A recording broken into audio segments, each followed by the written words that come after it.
Hi everyone, I'm doing a demo today, Introduction to Illustrator. This is the first part. I'm going to cover the tools that you'll need to do your first few assignments and talk a little bit about the Illustrator program that you'll be using. So I'm in the first dialog box, Create New. A new document. So go to File, Create New, and it's going to give you options. Choose for this, just for this demo, I'm choosing a letter size, and I go over to the right and it gives me the options for my document. So here it shows me the letter size document. You can do portrait or landscape. I'm going to leave it on landscape. You can choose one or a multitude of artboards, and I'm just to show you that you can do more than one artboard, or you can have more than one artboard, because that will be required for your first few exercises. I'm going to give it more than one. I'll say 3, and you don't need a bleed. We're going to leave it in the color mode in CMYK color.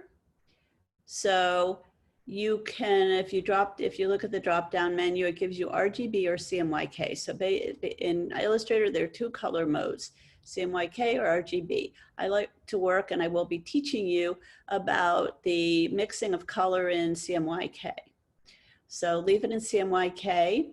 The raster effects, if you bring in a photo, it's a good idea to keep your raster effects high. But in this class, because we want to keep the file size down, why don't you put in medium? And you can still print later if you need to, but the optimal PPI would be 300 for printing, but 150 for this class is fine. So if you scroll down, more settings, take a look at that. We see some of the options that we've already chosen. 3 artboards, CMYK, medium, all of that. And we don't really need columns because there's only 3 artboards. So we're going to say 1 column so that we see the artboards in a row, in one column. And I like the spacing to be bigger so that you can have things, if you need to, that overlap the edge of the artboard. So I'm going to put it actually at 1, I'm going to just say 1 inch. And you can, when you do your exercises, you should actually type in the exercise number and your name. But I'm going to say demo in my title here, whoops, demo and my name, and say create document. So here you see that there's 3 artboards. I'm going to start by talking about the program Illustrator. Illustrator is a vector program. That means that the computer is creating shapes by making a outline on of the shape called a stroke, and then by putting a fill or no fill, if you choose that, but in this case, it has a white fill on the screen, on the document, sorry. I'm going to go to my Illustrator here and bring up, here are my palettes on the right, and I'm going to go to swatches and change the fill color at the bottom here of my Illustrator toolbar to black so that you can see a black fill and a black stroke. It'll have a black stroke as well. If I say no fill, when I make my shape, it'll just have a black stroke, and I'll show you that in a minute. The Illustrator program, as I said, is a vector program. That's as compared to the Photoshop program that we'll be using later. That's a pixel or a raster program. So the benefit to a vector program is that the program recreates that mathematical formula that determines your image every single time. And it's not reliant on the number of pixels on your document. So the document size is much smaller than when you have pixels on a large, let's say, a large format document. This vector images can be enlarged, and they never, they're not bigger when they're enlarged. Anyway, let's start here. The two tools you'll have to learn first are the selection tools, because you need to let the program know what object you're wanting to perform an action upon.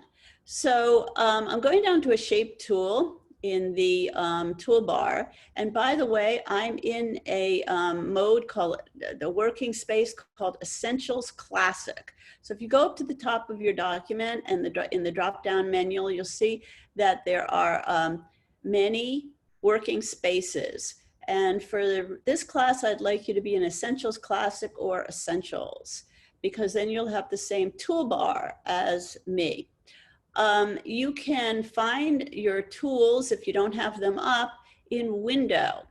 And under Window, you notice that there, on the first part of the drop-down menu, there's application frame, application bar, which isn't active, control, and toolbars.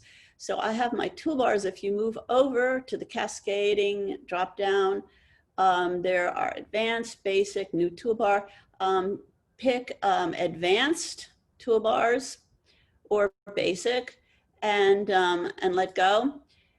Also, you want your control to be up. That's a control bar on the top of your window, top of your document, and application frame. All of these things should be checked. So starting with a shape so that I can show you what this does, I'm going to the rectangle tool. If I go to the rectangle tool, there's a rectangle under the type tool at the in the top third of your tools. You'll see that there are other shapes as well: rounded rectangle, ellipse tool, polygon tool, star tool.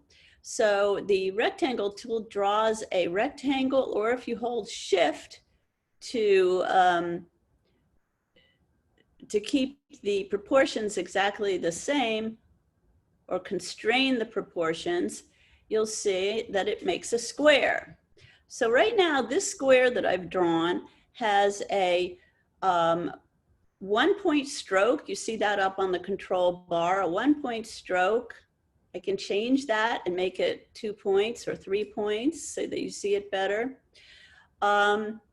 And no fill right now. It has or no fill because the red stroke, the red no stroke, is through that fill box at the bottom of your toolbar. So if you want to change that, go to your swatches palette, or in your color palette, there's also an option for white and black, and you can choose black, and you see that I have a square here. The two selection tools that I want to talk about right now control whether something is selected or not. That's the black selection tool. This is called the selection tool, just plain selection tool. So if I click on something, it's selected. If I click away, it's not selected. And the white selection tool is more powerful. I always tell people, if you can't use the black selection tool, if you can't do what you want with the black selection tool, try the white selection tool. And the white selection tool enables you to pick 1 point and actually change the shape of something. This holds true if this was just a line and not a closed shape as well. So if I use the black selection tool, I can move the box around. I can pull on a handle and change the height or change the width. I can pull on a corner and move that corner around, but I never can change the actual shape of the rectangle. If I use the white selection tool and click away for a second, and then I notice that a point pops up, white box, I can actually change the shape. If I don't like what I did, use Command Z on a Mac and Control Z on a PC. During this course and during my demos, I'll be giving you shortcuts for both the PC and the Mac, or both the Mac and the PC, so that those of you working on either one platform or the other will know. And you should write them down. Okay, so if you want to see the window, and you want to zoom in on that window or see it fill the document and that artboard, the artboard that I have right here, and see it fill the window, do Command or Control 0. And that fills your artboard into the window. That is also shown when you go up to the menus, and I'll be doing the menus in part 2 of this introduction in View, the View commands, which are really important. So you see here when you go into the View menu, Fit Artboard in Window is Command 0 on a Mac. I'm working on a Mac. You should learn as many of these commands as you can, shortcuts, if you intend to keep working in digital design. So notice that the shortcuts for the commands under the menus are always listed on the right. Okay, so I've talked about shapes now. When you constrain proportions, some of these shapes are really important to know. For instance, the ellipse tool, which will draw an ellipse if you simply draw with it, pull with it. But if you hold Shift, it constrains the proportions and you can make circles. Good. Okay, I'm going to do Select All, which is Command or Control A, and delete. And now show you the drawing tools that you'll need to know for your first 2 exercises in DMA 012. So the drawing tools that you're going to need for these exercises are the pencil tool and the pen tool, especially the pencil tool. So where is it? It's under the shape builder, which is an odd tool, doesn't, in my opinion, have too much usage, but too much use to us. But if you hold down on the shape builder, you'll notice, whoops, no, sorry, on the, it's the shaper tool, sorry, shaper tool. If you hold down on the shaper tool, you'll see that the pencil tool is listed underneath, and other tools that pertain to the pencil tool. So the pencil tool, if you double click on a tool, you'll see that its options come up. So in this case, I need to go over the options because you'll be drawing with the pencil tool and making sure that you keep some of these options selected. First of all, when you draw for the first 2 exercises, you want your drawing with the line that you make to be, you could put it either on accurate or in the middle between accurate and smooth is where I keep it. So you want your,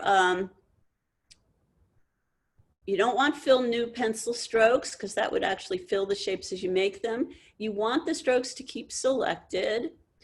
No option key toggles. You want to close the paths within about 15 pixels is fine, and edit selected paths. You want to be able to draw over it in order to change the path. So keep that at about 6 pixels. You don't want it to be too many because when you draw over it, if you even get close to it with the line, it'll jump to that, and you do not want that. So you want it to be 4, 5, or 6, somewhere in here. So say okay. And I'm going to be drawing and showing you with the pencil here how to make a mark. I want to say, first of all, that you don't need a fill, so say no fill, and you do want the stroke box to be up at the bottom of your tools. So I'm also going to change my stroke on the control bar up here to 2 points, or you can bring up your stroke palette. And I'm going down to stroke here, bring up the stroke palette, and you'll see right here that I have 2 points. I'm also going to talk a bit about palettes right now because you'll need some of them up when you do this. So I right now have my color, my swatches. I have a palette dock. You don't need. So, and I'm going to put my stroke, push it up and stick it at the bottom of my palettes. So I have stroke, color, and swatches up. I am going to be using a Wacom tablet, and the tablet that I'm using is one that I recommended to you. It is a Wacom Medium tablet, and it's really important that you buy a tablet. It can be one of the Hoyen, small or medium, very inexpensive palettes, somewhere between I think $50 and $100. And the Wacom, which is the brand that I use, you can buy a small one for about $100 and a larger one for about $100, and I don't know, somewhere between $175 and $200. So for this course, you do need some kind of tablet. As I said, they range between $50 for something called Hoyen, which is a brand that has just come into popularity in this country. It's spelled Huion. Their smallest ones are $50. And Wacom tablets, which is a very well-known brand, and their medium-sized tablets, which I find very, very adequate. You can buy this from various sources, Amazon, Best Buy, and this one was $200, around $200 with tax. So I'm drawing with that, with the pen that they provide, and I'm making a mark.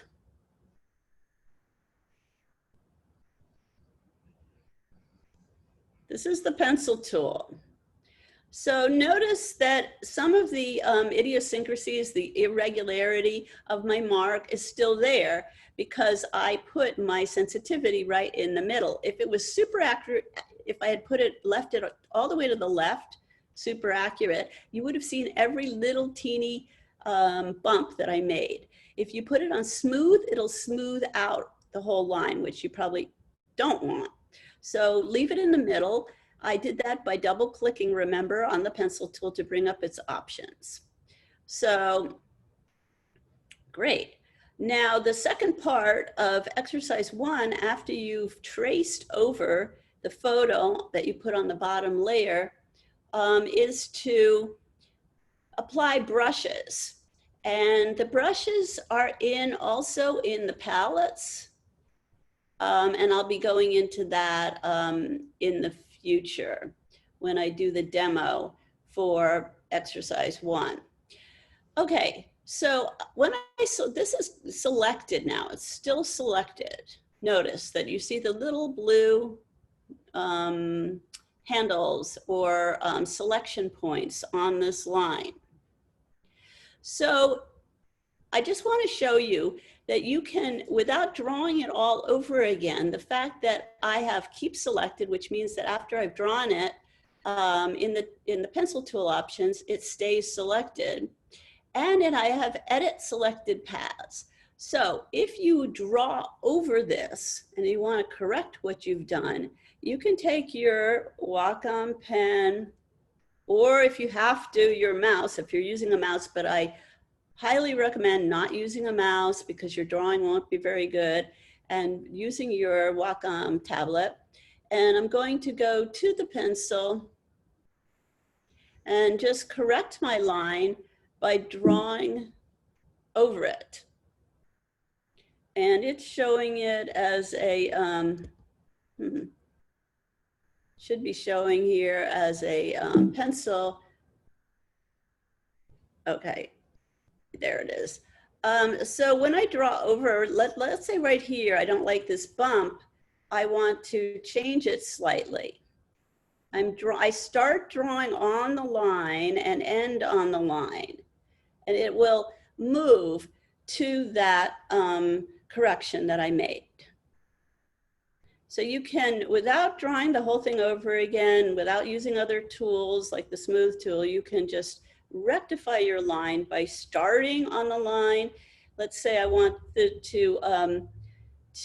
I actually like this a lot, but just for the sake of it, I'm going to make this a little bit bigger. Start on my line, move inside, and end on the line. Whoops, it didn't do it. It actually made another one.